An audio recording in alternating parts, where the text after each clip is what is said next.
Hi, my name is Noeli, and I need to tell you something that I have never said out loud in front of a camera before. For 3 years of my life, I made people laugh without trying to. Not because I was funny, not because I was doing anything on purpose, but because my body would do things I could not control. And when you are a teenager in a school hallway and your head jerks to the side, or your shoulder snaps up toward your ear, or a sound comes out of your throat that you did not choose to make, people laugh. They always laugh first. The questions, if they come at all, come much later. I was 11 years old the first time it happened in front of other people. We were in math class, and I was trying to concentrate on a problem on the board, and my neck snapped hard to the right. Not a small movement. She leaned over to the girl on her other side and whispered something. I did not hear what she said. I did not need to. That was the beginning of what I now know was Tourette syndrome, but I did not know that then. My parents did not know that then. My teacher certainly did not know that. My mom noticed it at home first, a few weeks before the school incident. She had asked me to stop rolling my eyes because she thought I was being disrespectful. I told her I was not rolling my eyes on purpose. She did not believe me. That was not her fault. It looked exactly like an eye roll. My dad thought it was a nervous habit. He told me to stop fidgeting. I told him I was trying to stop. He told me to try harder. I tried harder. My body ignored both of us completely. The tics were not constant in the beginning. They came and went. Some days were almost normal. Some days I would feel this cautious, fragile hope that maybe it was over. And then my shoulder would snap up hard enough to hurt, and the hope would collapse, and I would go back to trying to figure out how to get through the rest of the day. The way a group conversation would pause when my shoulder snapped up, and then continue without acknowledging it, which somehow felt worse than if they had said something. The way a boy I liked in 7th grade started doing an imitation of my neck jerk behind my back, and his friends thought it was the funniest thing they had ever seen. The way a substitute teacher told me to sit still, and I said I was trying, and she said everyone in the class was capable of sitting still, so I should do the same. The social piece was the part that broke me down the slowest and the most completely. It was not one big moment of humiliation, though there were those too. The pediatrician watched me for about 10 minutes and then used a word I had never heard before. He said the word Tourette. He explained that Tourette syndrome is a neurological condition involving repetitive, involuntary movements and vocalizations called tics. He said it typically appears in childhood. He said it was more common than most people realized.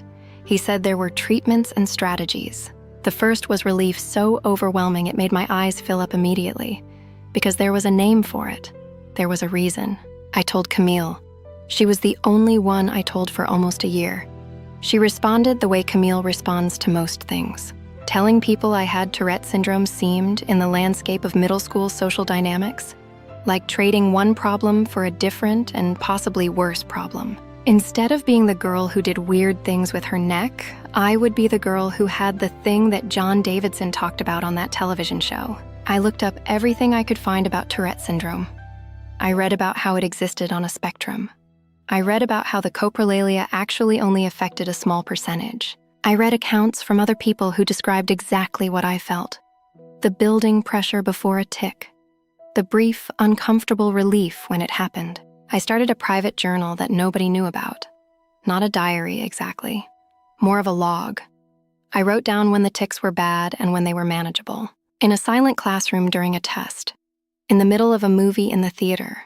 Once, memorably and horribly, during a moment of silence at a school assembly. I heard the ripple of laughter move through the assembly hall. I stared straight forward and kept my face completely still. The teacher paused and then continued, and I sat there for the remaining 4 minutes with my whole body rigid and my jaw locked. None of you know that I have been fighting my own nervous system every day for 2 years, and that I am tired in a way that does not go away with sleep. After the assembly, a girl named Priya came up to me. She said, "I just wanted you to know that I know what that was, and I think you're really brave." I am 18 now. The tics have changed again, which my doctor tells me is normal and which experience has taught me to expect. I also started telling people, selectively, carefully, one at a time, in moments when it felt relevant and the person seemed like someone who could handle it. One person said, "Oh my God, I had no idea. You hide it so well." And I said, "Yeah, I've had a lot of practice." And she said, "You shouldn't have to. There are days when I barely notice them, and days when I am very aware of them, and days when I am tired and the awareness sits heavy on me in a way that makes everything feel harder. The best description I have found is that it feels like having an itch you cannot scratch on the inside of your body. Not a physical itch. More like a neurological pressure that builds in a specific place until the tic happens and releases it briefly before the pressure starts building again. People sometimes say, "Can't you just not do it?" The answer is technically yes, in the same way that you can technically hold your breath. For a while, with effort. What I know now that I did not know at 11 is this.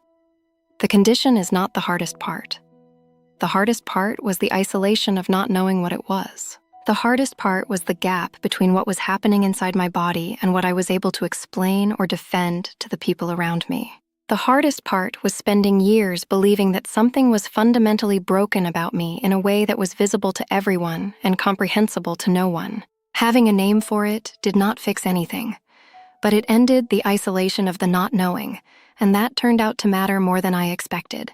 If you are watching this and something in what I said feels familiar, if you recognize the exhaustion of managing something in public that nobody around you understands, if you have ever sat in a room full of people laughing at something your body did without your permission and thought, there is no one here who knows what this actually is, I want you to know that there is a name for what you are going through. There are other people who feel exactly this. The not knowing is the hardest part, and it does not have to last forever. My name is Noeli. I have Tourette syndrome. I have had it since I was 11 years old, and I spent 3 years hiding it, and I am done hiding things. This is my diary, and I am just getting started. Stay purple, Borahai.